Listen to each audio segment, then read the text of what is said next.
Bueno, y para terminar el bloque que llamamos medicina personalizada, vamos a cambiar el enfoque y vamos a hablar de Wikilife, el camino de la salud a través del registro colectivo, cómo medir hábitos saludables. Me toca presentar a Geraldine Guerón. Geraldine es doctora de la UBA en el área de química biológica. Actualmente se encuentra trabajando en oncología molecular en el Laboratorio de Inflamación y Cáncer del Instituto Iqui CONICET. En 2010 funda junto a Daniel Nofal Wikilife.org, un proyecto global colaborativo que recolecta información de salud y estilo de vida y la comparte de manera abierta y anónima. Ante todo, muchas gracias a la doctora Laura Nassi y al doctor Jorge Solimano por invitarnos. Para nosotros es un gran honor y espero que les guste esta charla. Repito el título, Wikilife, el camino a la salud a través del registro colectivo. A pesar de esta gran era tecnológica en la que vivimos, nuestro conocimiento de la salud es limitado. Es limitado por muchas razones. Por un lado, tenemos varios campos que afectan a la salud, que ustedes saben mejor que yo, y que estos campos requieren especialistas distintos. Por otro lado, viene la pregunta, ¿por qué nos enfermamos? La verdad es que sabemos mucho acerca de distintas enfermedades, sabemos quiénes o qué patógenos las causan, sabemos combatirlas en algunos casos, sabemos de drogas, pero la razón por la cual el sistema inmune es desafiado y no responde como tiene que hacerlo, no lo sabemos realmente. ¿Por qué es que los ritmos circadianos activan de manera diferencial el sistema inmune? ¿Por qué es que justamente en cáncer muchos tumores hacen escape tumoral? Entonces, nosotros creemos que la información está fragmentada. Para ustedes que son los profesionales de la salud, a ustedes le viene la información de los estudios clínicos de sus pacientes y también de sus pacientes, pero reciben información fragmentada porque el paciente no les cuenta todo, porque uno, no sabe que hay datos de él que son relevantes, y dos, porque no tiene conciencia ni registro de su información. Por otro lado, para mí, que soy investigadora, la información que manejo, le falta escala, y para la información que manejan sus pacientes, o el común de los mortales, la información a la cual accede es parcial y poco fidedigna. Antes lo había dicho otro doctor, pero ¿quién no en su consultorio viene un paciente y le dice, momento, pero yo leí por internet que tal cosa? ¿Pero por qué pasa esto? Porque el paciente lo que hace es decir, leí por internet que esta droga es magnífica. ¿Y de dónde saca esa información? De un artículo periodístico. ¿Y de dónde viene ese artículo periodístico? Y sin desprestigiar a los periodistas científicos, un periodista que procesó información, que sacó de un paper o de un investigador que le costó mucho bajar a tierra lo que hizo. Entonces, es un proceso de información que va infiltrada, así como en filtraciones, y más aún hay algo que a los periodistas les encanta, que es hablar de números. Y la verdad es que no tienen ni idea de números. Y hacen errores que yo llamo horrores, que es modificar órdenes de un 10%, un 100%, de 1.000 a 100.000 personas es lo mismo. Pero bueno, acá tenemos problemas. Entonces ahora me voy a desviar un poquito en la charla. Les traigo a un colega de ustedes que se llama Ignaz Semmelweis. Seguramente lo conocen. Bueno, para los que los conocen va a ser lindo recordar este ejemplo y para los que no, está bueno traerlo acá, en la charla. Este es un médico húngaro que murió muy joven, vivió entre 1818 y 1865, y era un médico que asistía a los partos, estaba en la sala de obstetricia del Hospital de Viena. ¿Y qué pasaba en ese momento? Una mujer de cada 5 o 6 mujeres que parían, luego de haber parido, morían de fiebre puerperal. Imagínense la cantidad de familias devastadas por esa enfermedad. Pero entonces él lo que hace es, bueno, algo está pasando. Y él lo que veía es que había 2 salas de parto. En una sala, que estaba dirigida bajo el mando de Dr. Klein, me parece, los partos eran asistidos por médicos y por estudiantes de medicina. Y por el otro lado estaba la sala del Dr. Brecht, en donde los partos eran asistidos por parteras. Y en la sala donde los partos eran asistidos por parteras, había muchísima menos mortalidad que en la otra sala. Acá ascienden, así que voy contando bien la historia. Entonces él dice, bueno, algo está pasando y lo que voy a hacer es ir a los números, ir a la estadística. Y hace todo un estudio epidemiológico observacional y va a los registros, 1784 y 1848, Y no solo se fija en esta diferencia en la tasa de mortalidad, pero entonces le da lugar a generar hipótesis. Y dice, bueno, esto que está pasando puede ser o por factores climáticos, o por el estatus social, o porque la gente viene con la ropa sucia, o por la presencia de miasmas, o, ¿por qué no?, por condiciones religiosas. Porque en esa época pasaba el sacerdote con la campanita bendiciendo a algunas parturientas y a otras no, podría ser.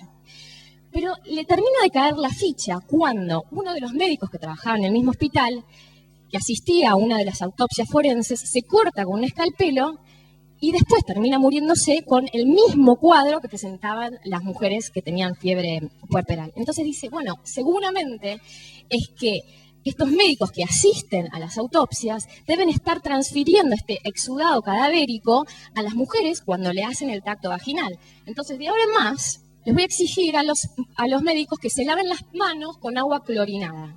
Imagínense la reacción de los demás médicos. Claramente no les gustó nada, muchos combatieron esta medida, pero la verdad es que a través de esto, la tasa de mortalidad por esta enfermedad bajó casi a los mismos números que ocurría cuando los partos eran asistidos por las parteras. Y tristemente, este señor después, no es echado, pero lo invitan a irse de este hospital, se va solo a Budapest, sumido en la soledad, y muchos años más tarde vuelve a dar una clase a una facultad, a una universidad, en donde, miren lo que es el destino, se corta con un escalpelo y termina muriéndose por una enfermedad con el mismo cuadro de esta fiebre puerperal. Pero, ¿qué saco de todo esto? Saco que alguien se tomó el trabajo de ir a los registros, a partir de esos números pudo sacar una hipótesis, y esa hipótesis le llevó a una conclusión que con un pequeño cambio de hábito tuvo una gran significancia en la salud. Bueno, y esto es un poco en línea de lo que dice Dean Ornish, ¿no? ¿Por qué somos lo que somos? Por un lado tenemos el ambiente, el estilo de vida, y por el otro lado la genética. En línea con esto de por qué somos lo que somos y cómo averiguar más acerca de uno, estamos en una era que se llama la era de la métrica. Y en esta era de la métrica, lo que está pasando es que gracias a la tecnología tenemos dispositivos y aplicaciones móviles que nos permiten medirnos absolutamente todo. Y hay un nuevo movimiento que se llama Quantified Self, que es un movimiento de registrar y todo, hay un término en inglés que se llama traquear, cargar todo lo que uno hace. Si les cuento, se van a reír, pero hay gente que tiene ganas de medirse el largo de las uñas de los pies. Hay gente que tiene ganas de medirse lo que come, otra lo que duerme. ¿Y cuál es el lema de esta agrupación? Knowledge through numbers. Ellos piensan que el conocimiento va a venir a través de este registro. Y ustedes me van a decir, bueno, pero eso es, nada, estos son estos freaks del conteo porque no tendrán nada que hacer y les divierte hacer esto, pero no, tiene mucha implicancia en la salud. Hay un caso que se habló este año en la reunión del Quantified Self anual del 2012, que era un señor que tenía muchísimos dolores de espalda. ¿Por qué? Porque pasaba muchas horas en la computadora. Obviamente, probó muchísimas terapias y sobre todo kinesiológicas y no tenía ninguna respuesta positiva y el dolor era paralizante. Entonces, lo que hizo él fue diseñar una aplicación unida a un dispositivo que lo que hacía era medir la posición de la columna vertebral. Entonces, en su teléfono móvil, lo que veía él era un diagrama, como si fuera vectorial, de la postura de su cuerpo, mostrando cómo se curvaba la espalda. Cada vez que el señor tenía una posición así, encorvado, el teléfono le hacía pip, pip, pip, pip. Después de probar esto por un par de veces, el señor nunca más tuvo dolor de espalda. Me parece maravilloso este acto de conciencia. Entonces, este movimiento viene muy en línea con algo que escribió David Aus, que es un oncólogo muy reconocido, que también es pro medicina personalizada y cómo uno tiene que integrar toda la información de la salud y sobre todo de todas las variables que afectan a la salud para poder sacar algo más productivo. Y él escribió el libro The End of Illness. Pero bueno, para llegar a este fin de la enfermedad nos faltan datos. Y nosotros estamos muy de acuerdo con la política del Quantified Self, con esas ganas, esa conciencia de querer medirse cosas. Lo que pasa es que el Quantified Self es muy beneficioso para el individuo, porque yo mido cosas, veo qué efecto tiene en mí, entonces saco algo positivo o algo negativo. Pero empieza y termina en uno mismo. Entonces el impacto social o el valor social que tiene es escaso o nulo. ¿Qué pasa Si agarramos esos datos y los combinamos con los datos de otros, vamos a sacar mucho más provecho. Y es así como nace Wikilife. Nuestro lema es Keep It Together, mantener todo junto. Esto es un experimento, un proyecto colaborativo sin fines de lucro que intenta recolectar y distribuir o compartir de manera completamente anónima y abierta información de salud y estilo de vida. Wikilife se posiciona acá, entre lo que es la salud y la tecnología. Hoy en día, todo el mundo lleva en su bolsillo computadoras disfrazadas de teléfono que pueden registrar absolutamente todo lo que uno hace en cualquier horario y cualquier día de la semana. Wikilife intenta posicionarse como el Wikipedia de la salud. Como Google lo utilizamos como buscador, como Wikipedia lo usamos para educación, conocimiento, Wikilife nos gustaría que sea una base de datos de salud y estilo de vida. ¿Qué beneficios tiene esto? Por un lado, beneficios para el usuario, porque puede almacenar información de vida de manera fácil de leer y segura. Por el otro lado, registrar progresos de actividades. A la gente le gusta ver que progresa. Y por el otro lado, comparar variables, dietas con ejercicio, sexo con alimentación, etc.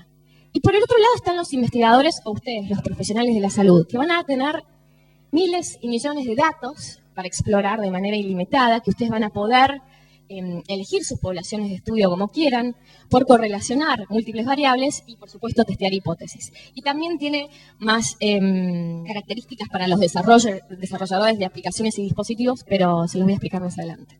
Entonces, este es el formato de nuestra plataforma. Perdón, tiene 3 estadios. Uno que es Open Data, Open API, Open Source. ¿Y qué significan estas cosas? Open Data es que la información está abierta a todo el público. Open API hace referencia a la interfaz que tenemos en esta plataforma. Al ser abierta me permite interactuar con otros dispositivos móviles y con otras aplicaciones de telefonía móvil. Y Open Source hace referencia a la programación. Es decir, que el código fuente de nuestro sistema está abierto. Es como el ADN de nuestro sistema informático es libre. Es libre para que otros desarrolladores o programadores puedan tomarlo o puedan procesar o desarrollar partes del código y donarlo. Y así es como aparece Wikilife en el teléfono. Por ahora es una aplicación para dispositivos Apple, iPhone, iTouch, iPad. En breve estaremos desarrollándolo para Android, que es el sistema operativo de Google. Y lo que pueden hacer es registrar distintas categorías, desde nutrición, drogas, síntomas, actividades, humor. Y por ejemplo, en este caso, en el área de dormir, yo puedo tener un registro de las horas de lo que duermo, de la calidad de mi sueño, y dentro de ese sueño puedo tener dividido en qué tipo de sueño tuve, si fueron buenos sueños, malos sueños, sueños intermedios. Pero ahora imagínense ustedes cargando información. La aplicación tiene que entender lo que ustedes ponen. Y la única manera de entender lo que ustedes ponen es que por atrás de la misma haya un árbol de la vida. Es decir, un árbol lleno de bases de datos con más de 400.000 nodos que a su vez tengan infinidad de propiedades y n cantidad de subpropiedades. Es decir, yo voy metiendo información y la aplicación tiene que entender que la información que puse es de comida, asociarlo con una base de datos de comida y dejar cargado ese pedazo de información. Para eso tenemos que buscar bases de datos, y las bases de datos con las que trabajamos para todo lo que sea médico, sintomatología, condiciones, vacunas, es con la ICD-10 de la Organización Mundial de la Salud. Para todo lo que tenga que ver con síntomas psicológicos trabajamos con la DMS-4 y todo lo que tenga que ver con drogas y comidas con la del Food Drug Administration. Y otra cosa más. Imagínense que alguien quiere poner que le sangra la nariz. Esta aplicación, la idea es que sea para mí, el común de los mortales. O sea que cuando yo cargo sangrado de nariz, esta aplicación lo tiene que entender. Entonces, a medida que voy cargando, me aparece un listado al estilo del buscador. ¿Vieron que cuando ponen algo en Google y ponen una palabra y enseguida les tira palabras asociadas o similar? Bueno, esto hace exacto Wikilife. Entonces Wikilife reconoce sangrado de nariz, pero esa carga tiene que estar etiquetada en algún lugar. Y por atrás la etiquetamos, pero no como sangrado de nariz, como epistasis. O sea que hay un trabajo descomunal de agarrar todas estas categorías de síntomas médicas y condiciones médicas que hay que bajarlas a tierra para que la persona que no es médica pueda tener acceso, ¿sí? Pueda entender las categorías. También estas son 2 pantallas de cómo se ve. Lo que tenemos es se llama un streaming de información, un streaming, un flujo de logs. Los logs son las cargas puntuales de lo que yo pongo a lo largo del día. Y entonces tiene un horario y tiene también un iconito donde vamos viendo de qué se trataron las cargas. Puedo tener cargas de comida, cargas de actividad, cargas de humor. Y si yo toco sobre uno de los logs, una de estas cargas, se despliega el menú hacia abajo y nos tiran estadísticas. En este caso, si es correr, acá me aparece un 7 grande donde dice corrí 7 veces a la semana, mi promedio de corrida fue 1.2 kilómetros por hora y este dato con respecto a mis datos anteriores está por abajo de la media. Lo que trabajamos todo el tiempo es lo que se llama User Experience, User Interface, ¿no? Que la experiencia de usuario de esta aplicación sea placentera, porque si empieza hasta a usar la aplicación y no entiende nada, en 5 minutos, menos, en 1 minuto la deja de usar. Y corremos con una ventaja enorme, y creo que ustedes van a estar muy contentos, que ahora toda la información médica o clínica o de estudios clínicos está siendo digitalizada, ¿es verdad o no? Y tenemos otra ventaja, y también es una desventaja para ustedes, que era lo que decíamos antes, que el paciente tiene más información y está más activo y quiere y toma conciencia y quiere los datos y entiende que su historia clínica le pertenece. Y también está bueno porque esto hace que él se pueda llevar consigo su historia. Y si se va a otro país y tiene una emergencia, nos gustaría que en un futuro haga así. Tomá, acá estos son mis datos. Entonces, nosotros lo que hicimos, también tenemos toda una sección de carga para todo lo que sea lab tests y todos los análisis que se hagan las personas, lo podemos registrar. Hoy en día la carga es manual. No muchas personas van a tener ganas de poner sus cosas manualmente, pero en un futuro no muy lejano vamos a poder absorber esa información de forma automática sin que la persona tenga que activamente ir metiendo los datos. Entonces, imagínense eso, una persona cargando todo eso de forma automática o no, o en forma activa, y nosotros teniendo la posibilidad de correlacionar las variables. Y ahora imaginen esto. Miles y miles de personas cargando datos a la nube, de manera abierta, de manera anónima, el poder de esta información. Y esto es como Wikilife parecería por atrás, ¿no? Tenemos un árbol, el que llamamos árbol Wikilife o árbol de la vida, en donde están todos los nodos, estos son algunos, donde la gente puede cargar información. No es solamente de los estudios que se hizo, del humor que tiene, de la nutrición, de los viajes, de sus condiciones fisiológicas, de su actividad sexual, de su entretenimiento, de su trabajo, y así, bueno, muchos más nodos. Y acá un video de cómo funciona la aplicación. Imagínense que yo entro, cargo, esto es un log, que voy a escribir algo que quiero, que comí. ¿Qué voy a comer? Una pizza. A medida que como la pizza, me aparece ese menú. Esto es todo lo que pasa por atrás de Wikilife, cómo busca entre los nodos. Ahora voy a poner una pizza y voy a decir que comí en familia en vez de comer solo. Y estos son todos datos. A medida que pongo esos datos, inmediatamente me devuelve una estadística. Por ejemplo, el valor calórico de lo que comí. Ahora voy a decirles que además de comer, estoy un 10 de humor. Fíjense cómo se mueve en el árbol, los nodos, y me tira la estadística de cómo estoy yo de humor o cómo estuve la última semana. Y ahora hay otro factor, ¿no? Que estamos todos hablando de la era de la genómica. En verdad estamos en la era de la ómica, como había comentado el otro disertante. De la era de la genómica, de la proteómica, de la metabolómica. Ustedes hablan de los genes. Pero quiero que les diga la verdad.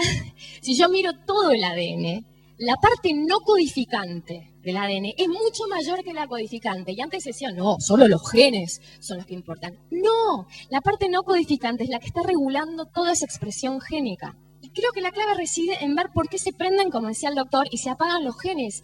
Y que, ahora no tengo tiempo para explicarles, pero sí, que son las condiciones ambientales, mismo situaciones de, por ejemplo, un apego de una mamá con un niño cuando nace, cómo hace que secciones de la cromatina se condensen o se descondensen, dejando prendidos y apagados los genes para toda la vida. Entonces, no es solo mirar la genética, es 20.000 factores. Entonces, ¿cómo vamos a sacar ese candado de ahí? La única manera de sacar el candado es teniendo una base de datos de estilo de vida que sea fidedigna. Y esto ya está empezando a pasar, porque yo les dije, esta es la era de las omics. Entonces, esto ya está empezando a pasar. ¿Por qué? Porque estamos en la era de la métrica, existen los dispositivos y, por ejemplo, el gigante de las zapatillas, no sé si alguien lo usa en la sala. ¿Sí? Acá, el doctor. Metemos un aparatito en la zapatilla salgo a correr con mi teléfono y después tengo el registro de todo lo que corrí, me marca el recorrido en colores, en tramos, cuándo corrí, cuánto no corrí. Por verdad yo no le daba mucho éxito a esto, pero es descomunal, a todo el mundo le encanta, a mi marido, vale la pena que les cuente el ejemplo, vuelve de correr, pésimo humor. Pero ¿cómo? Generalmente cuando hace deporte está de buen humor y digo, anda a correr, por favor. Digo, ¿pero qué te pasó? Se me trabó la aplicación. ¿Pero qué importa? ¿Corriste? No sé lo que corrí. No me dio el promedio. La verdad es que a la gente le gusta ver su progreso. Sí, este es el caso extremo, ¿no? Tiene sus cosas positivas y negativas.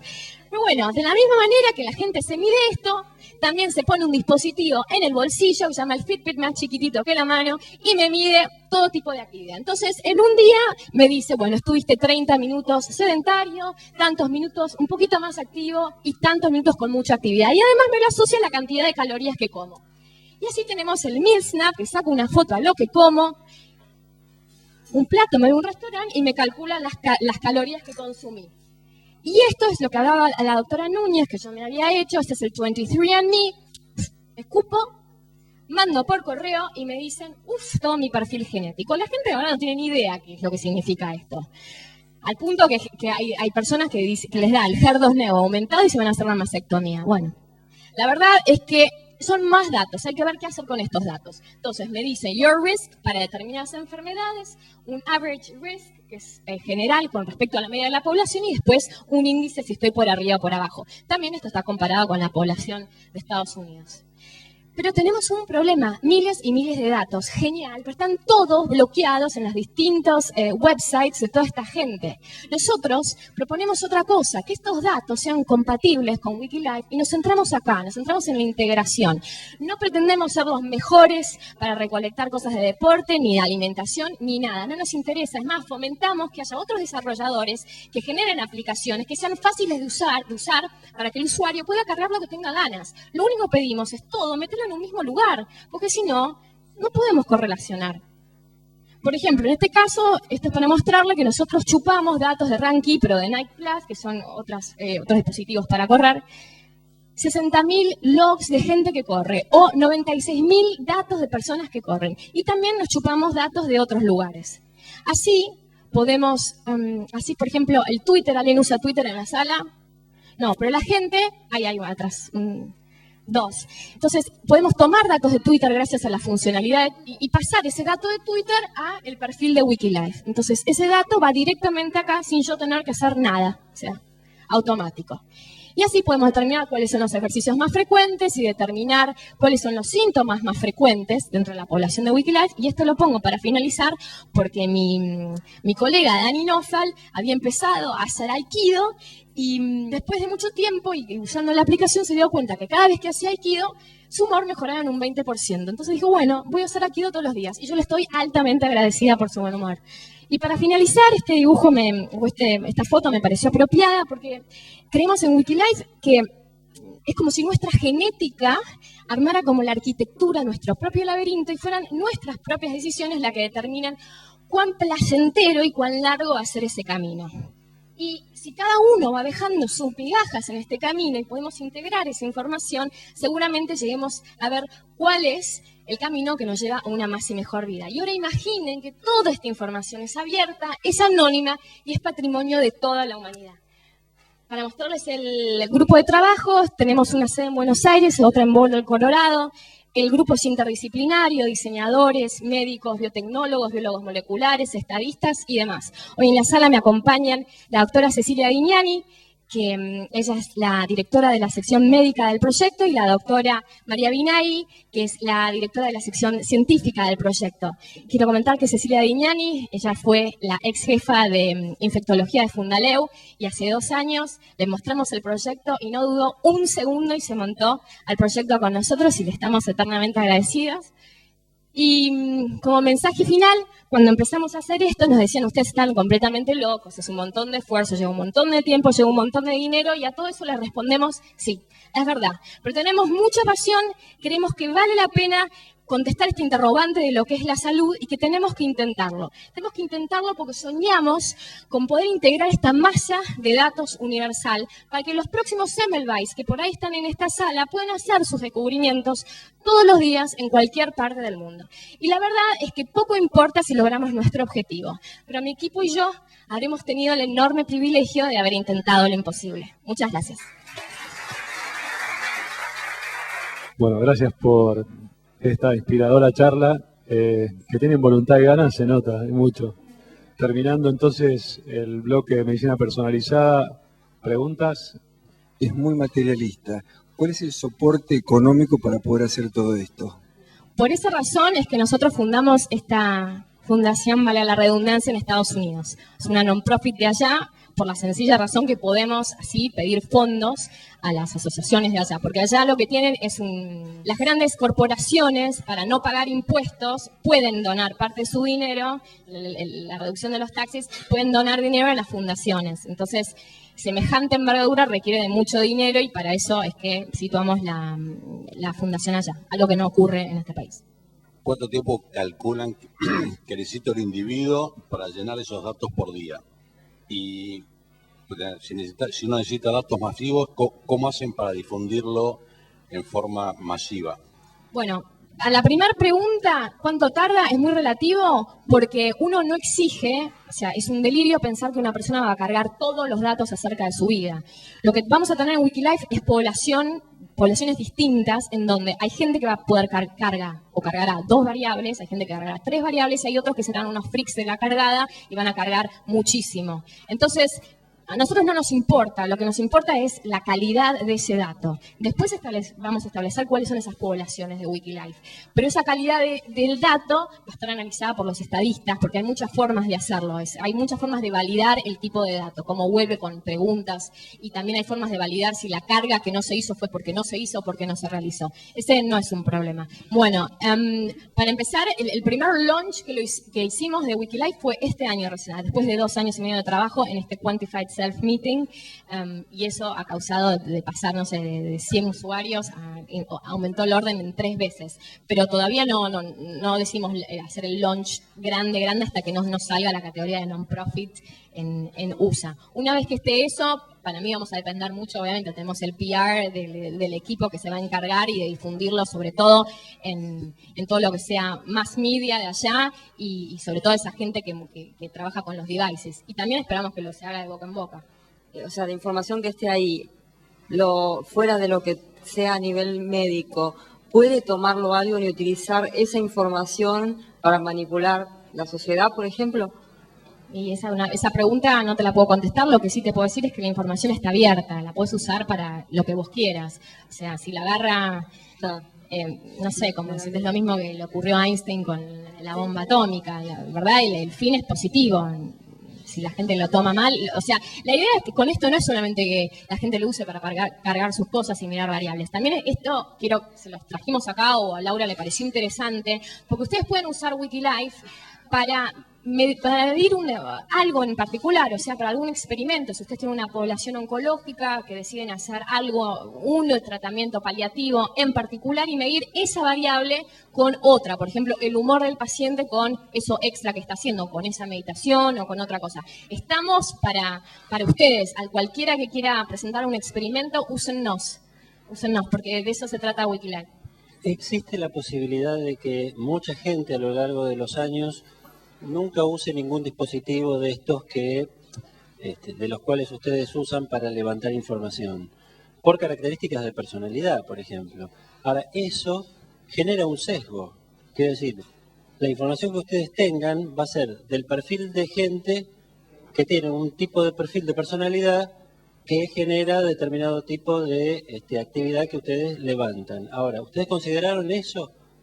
Sí, la verdad que así como está armada la aplicación hoy en día, es para la población americana y para aquella que tenga un dispositivo móvil, porque acá todavía no tenemos eso. Pero aún así, el 99% de las personas allá tienen esta telefonía. ¿Por qué? Porque el costo de esta telefonía es nula. Tener un iPhone allá te lo dan gratuito, porque lo que te cobran es simplemente la línea. Es verdad, hay mucha gente que no va a tener dispositivos. Aún así, las que no tienen dispositivos pueden utilizar la aplicación para medir lo que uno quiere sin el dispositivo. En mi caso, yo lo uso para medir mi humor, y para medir mi humor yo no pongo un dispositivo. Y para medir mi humor utilizo una escala. Entonces, cuando hablaba con la doctora Guignani, le decía, bueno, pero eso es muy subjetivo, porque yo pongo que hoy estoy 8, y es mi 8, y por ahí mi 8 no se correlaciona con el 8 de otra persona. Por ella me dijo, un momento, porque cuando vamos y le hablamos al paciente, ¿cómo le preguntan ustedes cómo se sienten? De la misma manera. Entonces, el 8, ustedes evalúan sobre ese paciente con la misma escala y evalúan de acuerdo a cómo se siente todos los días. Entonces, eso sí es dato también. Es verdad, nos vamos a perder población, pero ustedes igual, todos los resultados que mostraron los investigadores antes, está sesgada esa información. En el último Congreso Americano de Oncología, hubo un póster de una compañía inglesa que estaban haciendo esto con computadoras en la casa. Me parece fantástico, esto mucho más fácil de llevar a cabo y expansible en los celulares. Ellos lo que siguen es día tras día, traquean los síntomas después de un paciente con quimioterapia. Nosotros habitualmente como máximo hacemos determinadas escalas en determinados días y los trabajos a ver si tienen náuseas o no, cuándo, cómo, pero no conocemos específicamente de acuerdo a este protocolo para estas personalidades pediátricas, tal edad, con tal esquema, ¿cuándo? O sea, le da un aspecto dinámico, la potencialidad de hacer una observación dinámica de los días en los cuales el paciente tiene más cansancio, después cuándo recupera su energía, las náuseas, los vómitos. Me parece que sería fantástico aplicarlo en el campo de oncología. Por eso yo les estaba abriendo esto a ustedes. No necesariamente, me imagino que con sus pacientes no todos tendrán un iPhone o no todos tendrán un teléfono inteligente, pero sí tenemos un website y si ustedes quieren podemos armar un experimento o un determinado, si lo llamo experimento, no sé si es la mejor palabra, con sus pacientes y armar algo tailored, armado para esa población vía web. Sí, yo quería volver a la pregunta de Gonzalo Recondo, que es muy importante. Por más vallas que tenga, esa información es valiosísima para distintos sectores digamos, del Estado, del privado. Es decir, esa información no puede ser brindada a todo el mundo en forma global, porque puede ser utilizado en base al esfuerzo de ustedes. Me parece que esa información puede corresponder como estaban hablando del paciente oncológico con el dolor, pero pertenece a un grupo de personas que lo utilizan. No puedo entrar yo a lo que está haciendo él y utilizar esos datos gratis. Me parece que, sí, entiendo, te pregunto, que es valiosísimo. ¿Por qué no? ¿Por qué no? Explícame qué problema ves en que la información esté abierta y disponible para su uso. Porque ¿sabes por qué? Porque hay algo que nadie me preguntó, que la información, si la pregunta es porque va a tener un mal uso de esa información, la información es anónima. O sea, cuando yo me registro, yo no te pido ni un mail, ni un teléfono, no te pido absolutamente nada. Vos lo que estás haciendo es, mira, yo tengo estos datos míos, de mi salud, yo te los subo a la red.